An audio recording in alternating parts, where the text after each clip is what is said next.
जो रचयिता है वो कौन है? बद्री नारायण चौधरी प्रेमघन। कौन है? बद्री नारायण चौधरी प्रेमघन। तो एक चीज तो आपको और ध्यान में रखना है कि हमेशा कौन सी कविता किनके द्वारा लिखी गई है या कौन सी कहानी किनके द्वारा लिखी गई है, इस बात को आपको ध्यान में रखना ही पड़ेगा, समझे ना। तो यहाँ पर ध्यान देने वाली बात यह है कि ये जो स्वदेशी कविता है, स्वदेशी कविता है, इनके रचयिता कौन है? बद्री नारायण चौधरी प्रेमघन जी हैं। बद्री नारायण चौधरी प्रेमघन जी हैं। देखिए शुरू में हम लोग थोड़ा सा डिले करते हैं इसलिए कि बहुत सारे बच्चे जुड़ने में थोड़ा समय लगा देते हैं, तो थोड़ा सा हम लोग कोशिश करते हैं कि सब बच्चे जुड़ जाएं। उसके बाद हम लोग क्लास को थोड़ा सा स्पीड से लेकर चलेंगे। तो उम्मीद है कि आप सब जुड़ गए होंगे। तो ये जो हमारा स्वदेशी पाठ है, इसके रचयिता हो गए बद्री नारायण चौधरी प्रेमघन जी।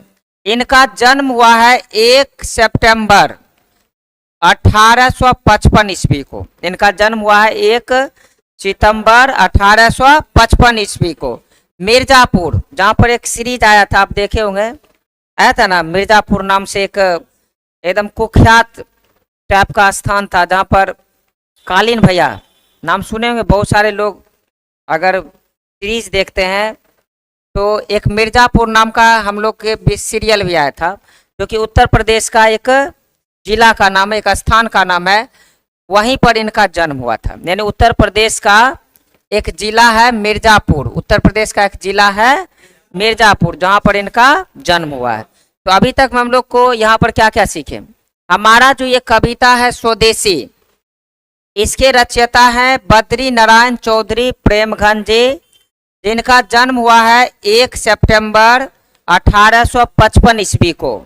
स्थान मिर्जापुर और स्टेट उत्तर प्रदेश, यानी मिर्जापुर उत्तर प्रदेश में इनका जन्म हुआ है। और इनकी मृत्यु हुई है 1922 ईस्वी में। बेचारा काफ़ी, मतलब अगर एक एंगल में देखा जाए तो ये क्या बोलते, देश से इतना लगाव रखते थे, लोगों में स्वदेशी की भावनाएं जागृत करने के प्रयास में लगे रहते थे और कोशिश करते थे कि जितना जल्द से जल्द हो हमारा देश आज़ाद हो जाए। लेकिन हमारा देश तो कब आज़ाद हुआ जी? 1947 ईस्वी में। और ये आज़ादी से पहले यानी 1922 ईस्वी में इनकी मृत्यु हो गई। 1922 ईस्वी में इनकी क्या हो गई? मृत्यु हो गई। अब यहाँ पर ध्यान दीजिएगा। चलिए अब यहाँ पर हम लोग और आगे जानते हैं बद्री नारायण चौधरी प्रेमघन जी के बारे में। यह काव्य और जीवन दोनों क्षेत्र में भारतेंद्र हरिश्चंद्र, याद रखिएगा, ये भी हमारे जाने माने साहित्यकार में से एक थे, भारतेंदु हरिश्चंद्र।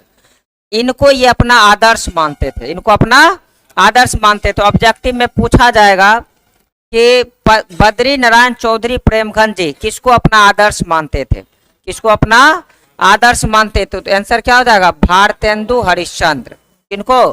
भारतेंदु हरिश्चंद्र को अपना आदर्श मानते थे। भारतेंदु हरिश्चंद्र को अपना आदर्श मानते थे, समझे?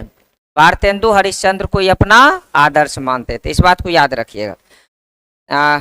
रिकॉर्डिंग मोड में डाले हैं क्या? नहीं डाले हैं, उसी से अपना कर लेना, ठीक है। भारतेंदु हरिश्चंद्र को ये अपना क्या मानते थे?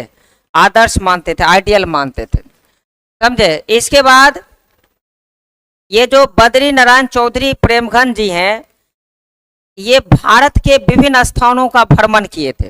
भ्रमण का मतलब समझते हैं ना, कि घूमते फिरते थे। भारत का जो अलग अलग क्षेत्र था, अलग अलग जो हिस्सा था ना, उन सभी हिस्सा में ये क्या करते थे? घूमते थे। इन सभी हिस्सा में ये क्या करते थे? घूमते रहते थे। 1874 ईस्वी में इन्होंने मिर्जापुर में, जो कि उत्तर प्रदेश का एक स्थान है मिर्जापुर, यहाँ पर इन्होंने क्या किया? रसिक समाज की स्थापना की। ये ऑब्जेक्टिव में पूछा जाता है कि रसिक समाज की स्थापना किसने की? तो क्या बोलोगे? बद्री नारायण चौधरी प्रेमघन जी। क्योंकि ऑब्जेक्टिव में ये सब प्रश्न हैं, तो यहाँ पर मैं एक बार अंडरलाइन कर रहा हूँ, ताकि जब ऑब्जेक्टिव डील करें तो वहाँ पर ये सभी बातें आपको जो है ना समझ में आएगी, समझे? आप देखते रहिए, कमेंट में भी अगर कोई दिक्कत हो तो बता सकते हैं। चलिए, अगर आपसे सवाल पूछा जाए कि रसिक समाज की स्थापना किसने की? तो बद्री नारायण चौधरी प्रेमघंत जी ने की। बद्री नारायण चौधरी प्रेमघंत जी ने की। देखिए, ये साहित्य सम्मेलन के कोलकाता अधिवेशन में सभापति थे। कोलकाता में साहित्य का सम्मेलन जब हुआ था तो इनमें ये कौन थे? सभापति। सभापति का मतलब पूरे अधिवेशन को ये लीड कर रहे थे। पूरे अधिवेशन को ये लीड कर रहे थे। इन्हीं के नेतृत्व में जो है ना कोलकाता में अधिवेशन हो रहा था। इस बात को याद रखना। इनकी रचनाएं प्रेमघन सर्वस्व में संग्रहित है। यानी ये जो अलग अलग प्रकार की जो कविताएं लिखा है ना, इसका एक सीरीज बना लिए कि इसकी एक श्रृंखला जो है पूरे के पूरे किसमें देखने को मिलेगा? प्रेमघन सर्वस्व। ये एक कविता का श्रृंखला है। बहुत सारी छोटी बड़ी कविताएं इसमें सम्मिलित है और उन सबों को मिलाकर के आप देख सकते हैं किसमें? प्रेमघन सर्वस्व में। अब इनकी अगर प्रमुख रचना की बात करें तो भारत सौभाग्य तथा प्रयाग समागम, इसके जो है ना प्रमुख क्या है? इनका प्रमुख रचना। इनका क्या है? प्रमुख रचना।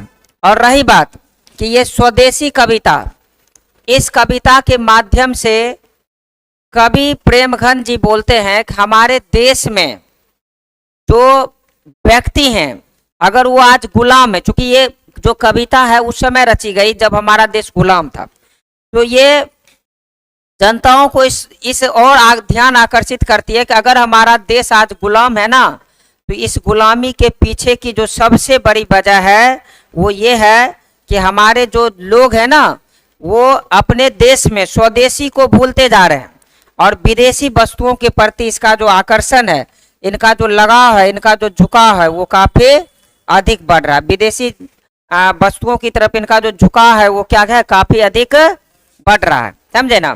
तो अगर यहाँ के जो लोग हैं अगर वो स्वदेशी के प्रति अपने आप को जागरूक नहीं करते हैं तो ये जो अंग्रेज है ना, जो कि आज हमी के देश में हमी के संसाधन पर पलता बढ़ता है और हमी का शोषण करता है, तो ये स्थितियां खत्म होने वाली नहीं है। जब तक कि यहाँ के लोग स्वदेशी को नहीं अपनाते हैं तब तक हमारा कुछ होने वाला नहीं है। हमारी इकोनॉमी पर 100% अंग्रेजों का कब्जा है। क्यों कब्जा है? क्योंकि हम लोग अपने रहन सहन से लेकर जीवन के संबंधित जितनी भी वस्तुएं, जीवन संबंधित जितनी भी वस्तुएं हैं, उन सभी वस्तुओं के लिए विदेशी लोगों पर डिपेंडेंट है। वो हमें हमारे ही देश के कच्चे संसाधन से 10 रुपया में वस्तु बनाता है और फिर हम वही वस्तु को क्या करता है? विदेशी प्रोडक्ट बना करके हम ही लोग को 100 रुपया में बेच देता है। 90 रुपया मुनाफा कमाता है और उसी 90 रुपया से वो हम पे शासन भी कर रहा है, हम लोग को यातना भी दे रहा है, हम लोग को जेल में भी बंद करके रखता है और हम लोग पर लंबे समय से शासन भी कर रहा है। तो अगर हमें अपने देश से अंग्रेजों को भगाना है तो निश्चित रूप से सबसे पहले हमें स्वदेशी को अपनाना होगा। और जब तक हम लोग स्वदेशी को नहीं अपनाएंगे तब तक जो है किसी भी परिस्थिति में हम अपने देश को आज़ाद नहीं करवा सकते। हम लोग अपने देश को आज़ाद कराने में सक्षम नहीं कर सकते हैं। समझे? चलिए, अभी तो इंट्रोडक्शन ही हुआ है। कमेंट में पूछ रहे हैं सर फिर से समझाइए। तो इसमें शॉर्टकट में अगर जान ले तो 4-5 चीज है जो कि आपको ऑब्जेक्टिव में पूछा जाएगा। आपने बोला तो मैं एक बार फिर से समझा दे रहे हैं। पहला कि ये जो कविता है इसका नाम है स्वदेशी। इनके रचयिता हैं बद्री नारायण चौधरी प्रेमघन जी। इनका जन्म हुआ है 1 सितंबर 1855 ईस्वी को मिर्जापुर उत्तर प्रदेश में और इनकी मृत्यु है 1922 ईस्वी में। समझे? और ये एक ऐसे कवि थे जो संपूर्ण भारत का भ्रमण किया करते थे और ये भारतेंदु हरिश्चंद्र को अपना आइडियल मानते थे, अपना आदर्श मानते थे और इन्होंने रसिक समाज के स्थापना की थी। और जब एक बार कोलकाता में साहित्य सम्मेलन हो रहा था तो ये उनकी क्या कर रहे थे? अध्यक्षता कर रहे थे, उनकी सभापति थे। अगर हम बात करें स्वदेशी की, इसमें कुल मिलाकर आप ये कह सकते हैं कि कवि लोगों को विदेशी वस्तुओं के प्रति जो उनमें लगाव है उस लगाव को कम करने के लिए कह रहे हैं और वो लोगों को प्रेरित कर रहे हैं कि वो विदेशी वस्तुओं का त्याग करें और जितना हो सके वो स्वदेशी वस्तुओं की तरफ अपने आप को अग्रसित करें और स्वदेशी वस्तुओं को अपने जीवन में उतारने का प्रयास करें। तो चलिए, हम लोग इंट्रोडक्शन समझ गए हैं और अब जो है आप इस कविता को समझिए, क्योंकि इसको ही समझना मतलब सीधे शब्दों में आप बात करें तो आपका क्वेश्चन आंसर सब चीज आपको समझ में आ जाएगा।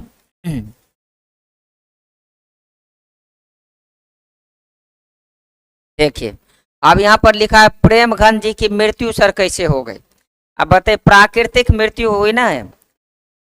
अब बताइए जन्म कब हुआ था जी, यहाँ देखो जन्म कब हुआ था 1855 ईस्वी में, और मरा कब 1922 में। 70 साल जिंदा रहे ना जी, तो इसकी अपनी प्राकृतिक मृत्यु हुई होगी।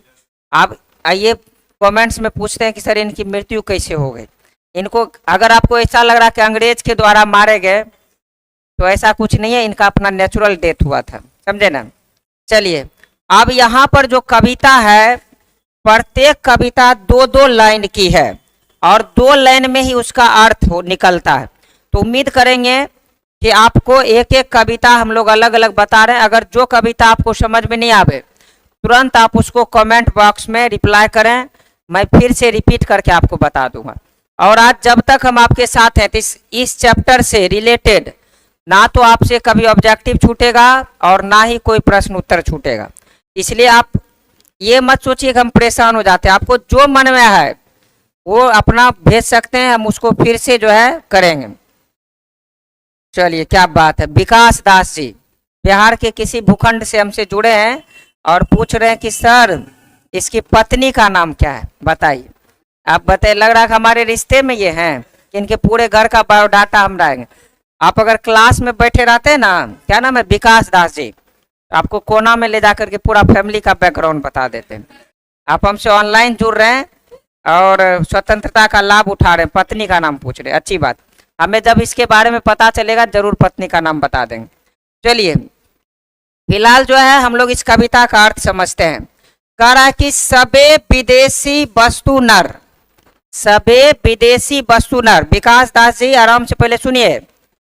सबे विदेशी वस्तु नर गति रति रीत लाखत, सबे विदेशी वस्तु नर गति रति रीत लाखत।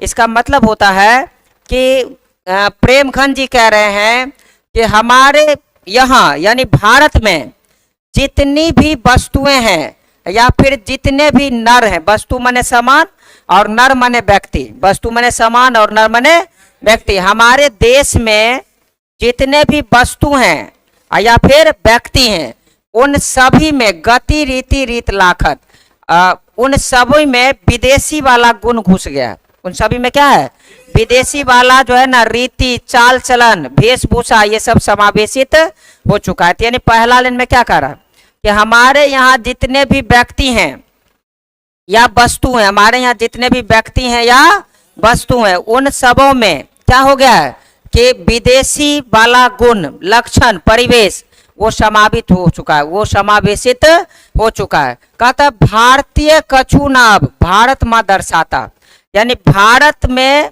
यानी जो भारतीय व्यक्ति हैं, जो इंडियन है, उसमें अब ऐसा कुछ भी नहीं है जिससे कि ये पता चल सके कि ये भारतीय है, क्योंकि उन्होंने अपना रूप रंग स्वभाव संरचना वेशभूषा ये सब के सब क्या किए हैं, विदेशियों के अनुरूप ढाल चुके हैं, विदेशियों के अनुरूप डाल चुके हैं। तो पहली कविता का मतलब आप समझ में आ गया होगा कि कवि कहते हैं कि हमारे देश में कुछ भी ऐसा नहीं है, हमारे देश में कुछ भी ऐसा नहीं है, चाहे वो व्यक्ति हो या वस्तु हो, जिसमें कि आपको स्वदेशी कुछ देखने को मिले, जिसमें आपको कुछ स्वदेशी देखने को मिले। इसमें जितने भी हैं, अब अगर यहाँ पर जितने भी भारतीय रह रहे हैं, उन भारतीयों में अब कुछ भी ऐसा देखने को नहीं मिलता है जिससे ये पता चल सके कि वो भारतीय है, जिससे ये पता चल सके कि वो भारतीय है। तो समझ में आ गया ना। तो पहला लाइन से कवि क्या कह रहे हैं कि हमारे भारत में अब जितने भी वस्तु हैं, चाहे जितने भी व्यक्ति हैं, उन सबों में अब कुछ भी भारतीय नाम का कोई चीज नहीं है, अब उसमें कुछ भी स्वदेशी नहीं बचा है। अगर आप भारतीय को देखते हो तो उसको देखने से आपको कहीं नहीं दिखेगा कि उसमें कुछ भी भारतीय जैसी बची हुई है। तो ये पहला हो गया। कह रहा कि मनुज भारती देख कोई, अगर किसी भारतीय व्यक्ति को आप देखते हो सकत नहीं पहचान, तो उसे आप पहचान नहीं पाओगे, उसे आप पहचान नहीं पाओगे। मुसलमान हिंदू केगू है किर्गिस्तान। यानी अगर आप किसी भारतीय व्यक्ति को देखते हो तो उसको देख करके आप पहचान नहीं कर पाओगे, उसमें ये फर्क नहीं कर पाओगे कि कौन हिंदू है कौन मुस्लिम है और कौन अंग्रेज है, कौन हिंदू है कौन मुस्लिम है और कौन अंग्रेज है, क्योंकि सब जो है ना अपनी सभ्यता और संस्कृति को छोड़ करके विदेशी सभ्यता और संस्कृति को अपनाने में लगे हुए हैं, विदेशी सभ्यता और संस्कृति को अपनाने में लगे हुए हैं। समझे? चलिए, विदेशी सभ्यता और संस्कृति को अपनाने में लगे हुए। देखो हम लाइन बाय लाइन ही बता रहे हैं। यानी पहला का मतलब हुआ कि कहता सबे विदेशी वस्तु नर गति रति रीत लाखत भारतीय कुछ ना अब भारतीय मदरसाता। पहला का मतलब है कि भारत में जितने भी व्यक्ति हैं या जितनी भी वस्तुएं हैं उन सभी में जो है ना स्वदेशी नाम की कोई चीज नहीं है, और उसमें क्या है कि विदेशी चाल चलन समावेशित हो चुकी है। और अगर आप किसी भी भारतीय को देखोगे ना तो उसमें भारतीय नाम की कुछ भी चीज देखने को नहीं मिलेगी। अगर आप किसी भारतीय व्यक्ति को देखते हो तो उसको देखने से ये नहीं पहचान कर पाओगे कि उसमें कौन हिंदू है कौन मुसलमान है और कौन अंग्रेज है, कौन हिंदू है कौन मुसलमान है और कौन अंग्रेज है, ये पहचान पाना जो है ना संभव नहीं है। देखिए, कर पढ़ी विद्या परदेश की बुद्धि विदेशी पाए। क्या मस्त कविता लिख रहे हैं। पढ़ी विद्या परदेश की बुद्धि विदेशी पाए, चाल चलन परदेश की चाल चलन परदेश की गई इन्हें अति भाई। यानी अब हमारा जो देश का लोग है ना वो विदेशी विद्या पढ़ रहे हैं, माने उसको हिंदी से आजकल आप देखते होंगे कि माता पिता का फर्स्ट चॉइस होता है कि बच्चों को जन्म के समय में पहले हम लोग तो अ से अनार वाला किताब दिया जाता था, अब देखिए माता पिता पहले ए फॉर एप्पल वाला बुक ला कर दे रहा है। इसका मतलब आप समझ रहे हैं ना कि पढ़ी विद्या परदेश की बुद्धि विदेशी पाए, चाल चलन परदेश की गई इन्हें अति भाई। यानी हमारे जो देश के लोग हैं वो अपने देश की विद्या को पढ़ना आजकल पसंद नहीं कर रहे हैं, वो क्या कर रहे हैं विदेशी विद्या पढ़ रहे हैं। हिंदी से ज्यादा उसको अंग्रेजी अच्छा लग रहा है, अपनी स्वदेशी से अच्छा उसको विदेशी लग रहा है। जब बुद्धि ही विदेशी रहेगा तो निश्चित रूप से क्या होगा कि उसका जो बुद्धि है वो भी विदेशी हो जाएगा। जब कोई व्यक्ति विद्या विदेशी ग्रहण करेगा तो उसकी बुद्धि भी क्या हो जाएगी विदेशी हो जाएगी, और जब बुद्धि ही विदेशी हो जाएगी तो इसका जो चाल चलन है ना वो परदेशों वाला हो जाएगा, इसका चाल चलन क्या हो जाएगा परदेशों वाला हो जाएगा, और उन्हें यह चीज बहुत अच्छा लगेगा, और उन्हें यह चीज क्या होगा बहुत अच्छा लगेगा। जैसे देखते हैं कि अगर कोई इंग्लैंड से आवे और कोई गांव में रहता हो तो दोनों के सभ्यता और संस्कृति में लाख अंतर हो जाता है। गांव वाले जो लोग होंगे वो अपने माता पिता अपने अगल बगल के जो रिश्तेदार हैं उन सबों से घुल मिल कर रहना पसंद करते हैं, और विदेशी जो लोग रहते हैं उसमें स्वार्थीपन का भावना अधिक हो जाता है। तो यहाँ पर यह कह रहा है कि पढ़ी विद्या परदेश की बुद्धि विदेशी पाए, चाल चलन परदेश की गई इन्हें अति भाई। अगर हमारा भारतीय जो व्यक्ति है वो विदेशी विद्या को पढ़ रहे हैं, और जब विदेशी विद्या आप लेंगे ग्रहण करेंगे तो निश्चित रूप से आपकी बुद्धि भी क्या हो जाएगी विदेशी हो जाएगी, आपकी बुद्धि भी क्या हो जाएगी विदेशी हो जाएगी। और जब बुद्धि विदेशी हो जाएगी तो इसका मतलब क्या है कि आपका चाल चलन भी क्या हो जाएगा परदेशी हो रहेगा, समझे, चाल चलन भी क्या हो जाएगा परदेशी हो जाएगा, और यही सभ्यता और संस्कृति आपको अच्छी लगने लगेगी। और आपकी जो मूल सभ्यता और संस्कृति है, जो बचपन से आपके परिवार में जो संस्कार मिला था उन संस्कार को आप भूल जाओगे, और विदेशी सभ्यता और संस्कृति जो आपको बेहतर लगना शुरू हो जाएगा। लेकिन इसका नकारात्मक परिणाम क्या भविष्य में होगा वो आपको वर्तमान में नहीं दिखेगा, लेकिन आपको जो विदेशी सभ्यता और संस्कृति है वो उस समय बहुत बेहतर लगेगा। तो ये हो गया। अब देखिए अगला हम लोग देखते हैं, कहता है ठठे विदेशी ठाठ सब, ठठे विदेशी ठाठ सब बनियो देश विदेश, सपनों हूँ जिन्हें ना कहूँ भारतीय लेस।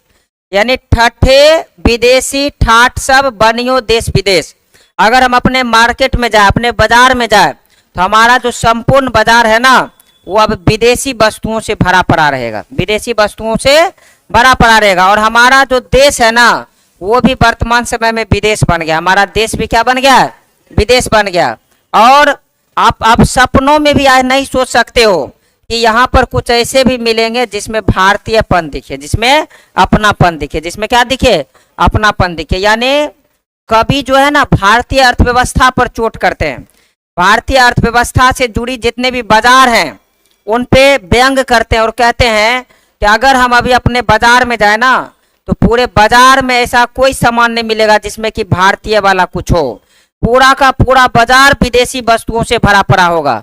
और आप सपना में भी जो है ना सोच नहीं सकते हो कि इन संपूर्ण बाजार में कुछ ऐसा भी हो जिसमें भारतीयपन हो, कुछ में उसमें अपना कुछ स्वदेशी हो। तो ये व्यंग करते हैं किस पे? हमारी अर्थव्यवस्था पर। और इसी अर्थव्यवस्था का लाभ उठा करके इन अंग्रेज हम लोगों पर क्या कर रहा है? शासन कर रहा है। कह रहा बोली सकत नहीं हिंदी, बोली सकत हिंदी नहीं, अब मिली हिंदू लोग, अंग्रेजी भाखन करत अंग्रेजी उपभोग। क्या मस्त लाइन लिख रहे हैं कि अब हमारे देश में ऐसे लोग आपको कम ही देखने को मिलेंगे जो हिंदू हैं और हिंदी सही से बोल पाता हो, जो हिंदू हो और हिंदू सही से बोल पाता हो। ये बात बिल्कुल सही है। हम लोग को भी अगर आधे घंटे बोलेगा ना कि शुद्ध हिंदी बोलिए तो निश्चित रूप से हम लोग उस हिंदी में कुछ ना कुछ अंग्रेजी शब्द को उसमें समावेशित कर देते, जोड़ देते हैं। और अब क्या है कि कभी कहते हैं कि बोली सकत हिंदी नहीं, अब मिली हिंदू लोग। यानी अब हमारे देश में ऐसे लोग आपको नहीं मिलेंगे जो शुद्ध हिंदी बोल सके, शुद्ध हिंदी बोल सके। वे अंग्रेजी भाषा को बोलते हैं और अंग्रेजी सभ्यता और संस्कृति को अपने ऊपर थोप लिए हैं और अंग्रेजी को ही अपने आसपास के परिवेश में चलाना चाहते हैं और मने मन समझते हैं कि हम अंग्रेजी बोल करके बहुत बड़े विद्वान हैं। आजकल आप देखते हो कि बड़े बड़े कंपनियों में प्रेजेंटेशन देना हो या फिर कहीं बड़ी बड़ी पार्टियां चल रही है तो वहां पर अगर आया कोई हाय हेलो वेलकम, मैंने आम इमली कटहर बोल दिया, आपको लगा बहुत पढ़ा लिखा लोग है। ऐसा कुछ नहीं है। भाषा का मतलब है कि आप किसी भी भाषा में बोल करके किसी व्यक्ति को रिझा सकते हैं। लेकिन कुछ हमारे समाज में कुछ जगह ऐसे हैं जहां पर एक लोगों की मानसिकता सेट हो गई है कि भाई अंग्रेजी बोल रहा है मतलब हाई प्रोफाइल के होंगे। ये सब कोई बात है नहीं। इसी पर जो है ना कभी व्यंग करते, टिप्पणी करते हैं कि बोली सकत हिंदी नहीं, अब मिली हिंदी लोग, अंग्रेजी भाखन करत अंग्रेजी उपभोग, अंग्रेजी भाखन करत अंग्रेजी उपभोग। अब हमारे देश में कहीं भी ऐसा कुछ नहीं है जहां पर कि हिंदी बोली जाए, जहां पर क्या है? हिंदी बोली जाए। और हम ऐसा कम हिंदू आपको देखने को मिलेगा वो क्या कर सकता है? हिंदी बोलता हो। वो अंग्रेजी बोलता है और अंग्रेजी का ही उपभोग करता है, अंग्रेजी सभ्यता और संस्कृति को ही अपने अंदर समावेशित करता है। चलिए एक बार ऑफिस में आप देख लीजिए। तो यहां तक में अगर किन्हीं को कोई दिक्कत है तो आप कमेंट करके हमसे पूछ सकते हैं।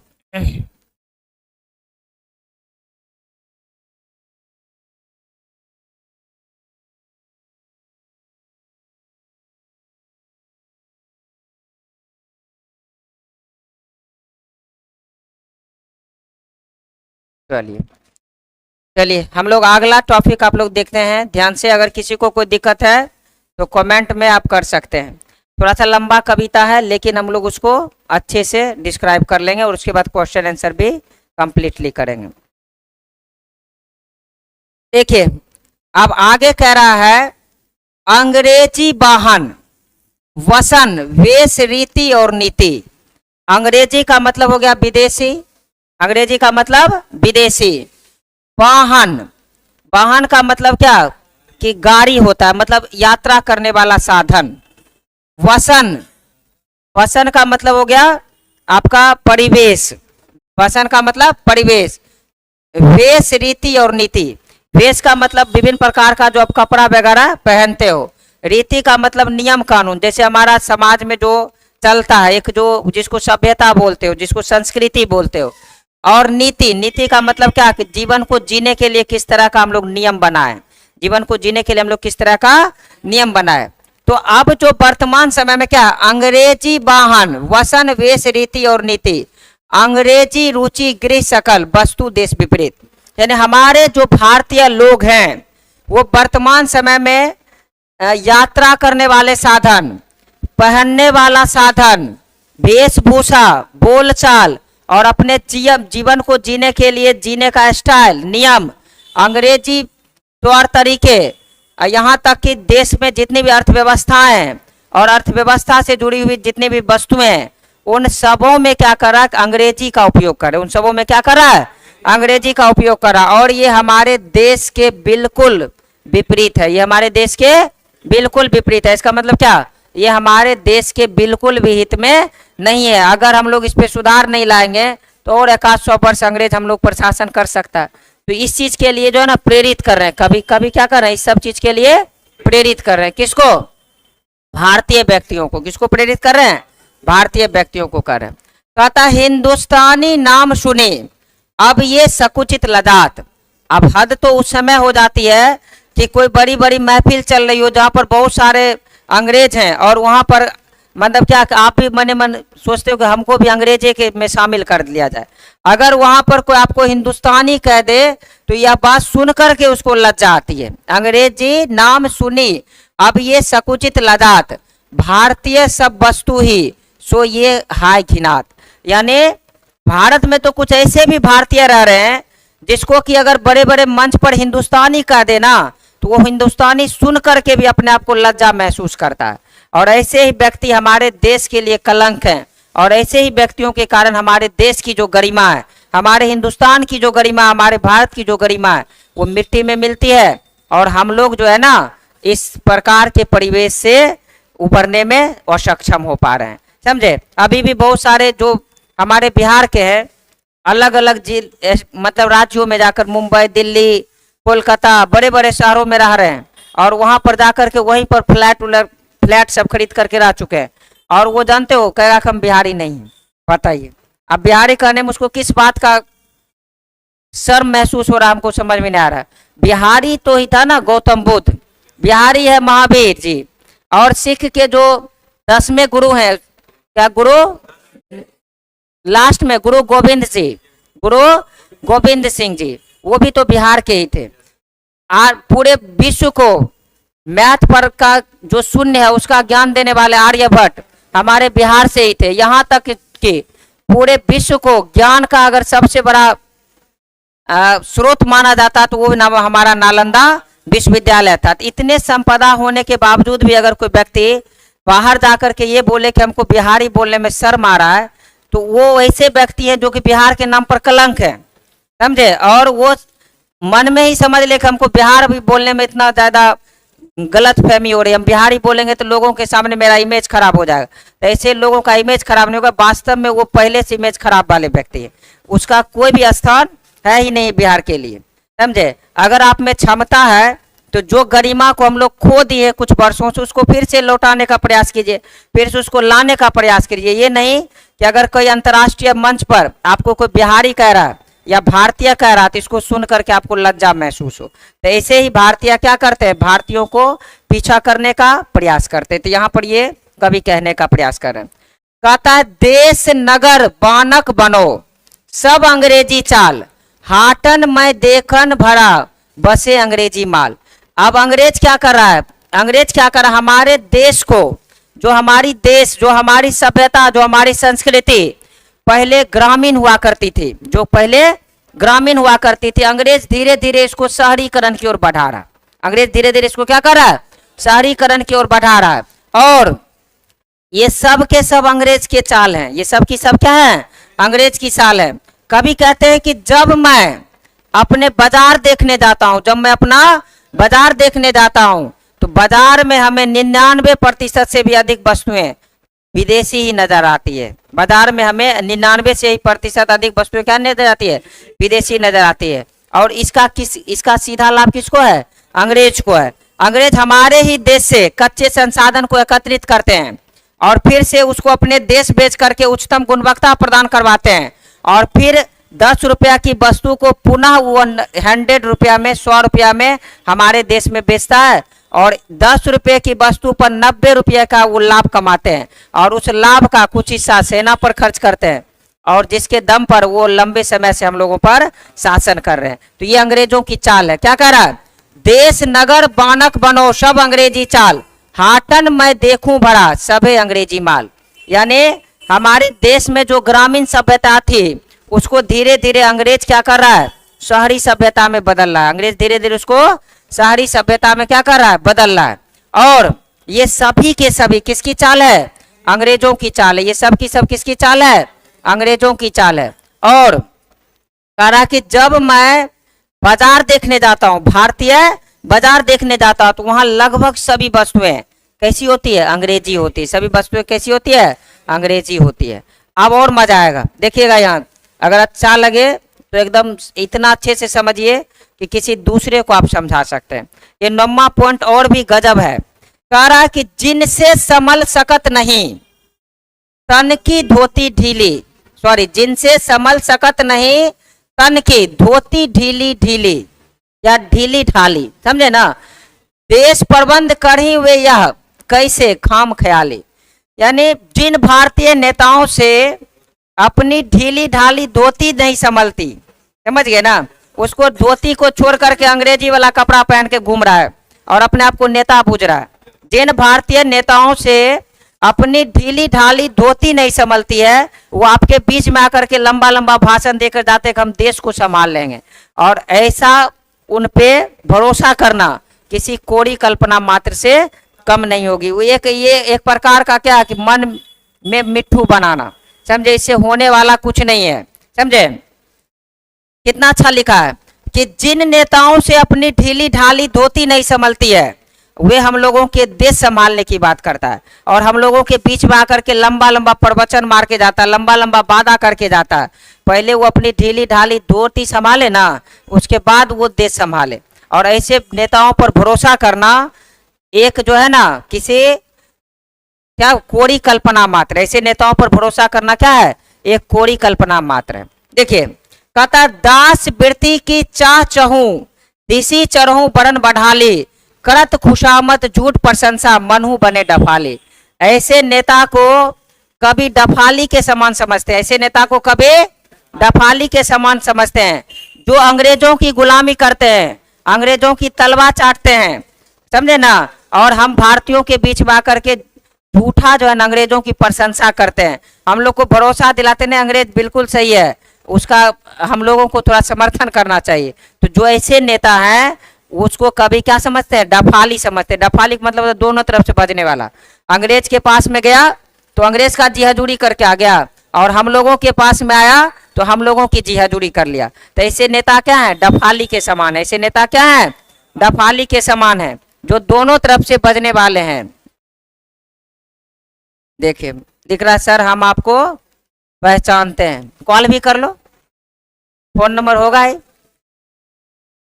चलिए देखिए यही हद हो गया। एक ऑनलाइन क्लास देखते देखते दूसरे को दिखा रहा था, देखो ये सर है ना, इसको हम पहचानते हैं। तो बगल वाला बोला क्या कि हमको नहीं विश्वास हो रहा कि तुम सर को पहचानते हो। बस ऑनलाइन एक समय में कॉल धरा दिया। अब कॉल में उठाए, हाँ बोलो सर, इसको आप बता दीजिए ऑनलाइन बोलते बोलते हम पहचानते हैं ना। अब बताइए, अब जिसको लगे कि हम पहचानते हैं, जब भी आप ऑफलाइन क्लास आते हो मेरे साथ सेल्फी ले लो और वहाँ दिखाते रहो, देख लो सर जी मेरा एकदम गुड विल है, इतना कि आधा मैनेजमेंट मेरे अंदर है, बोलो 50% फीस कंसेशन करवा दें। जाता क्या, अच्छी बात है। नहीं पहचानते हैं तो रोज क्लास कीजिए और इसको लिंक को जो है ना अपने मित्र के साथ शेयर कीजिए, धीरे धीरे पहचान लीजिएगा। और किसी दिन आपका शादी विवाह हो तो न्योता उता दीजिए, हम आपके यहाँ आएंगे भोज खाने के लिए और जान पहचान बढ़ेगी। क्या जी, समझे ना। तो समझ गए ना। तो यहाँ पर जो दोनों है कहता जिनसे संभल सकत नहीं तन की धोती ढीली ढाली देश प्रबंध करिए वो यह कैसे खाम ख्याली। का मतलब होता है ऑनलाइन क्लास चल रहा है, ऑफिस बैठे लाइव है, लाइव है, 1 मिनट बैठ जाइए। देखिए हाँ ऑफिस में बैठिए। कह रहा जिनसे संभल सकत नहीं धोती ढीली ढाली देश प्रबंधन करिए वो यह कैसे खाम ख्याली।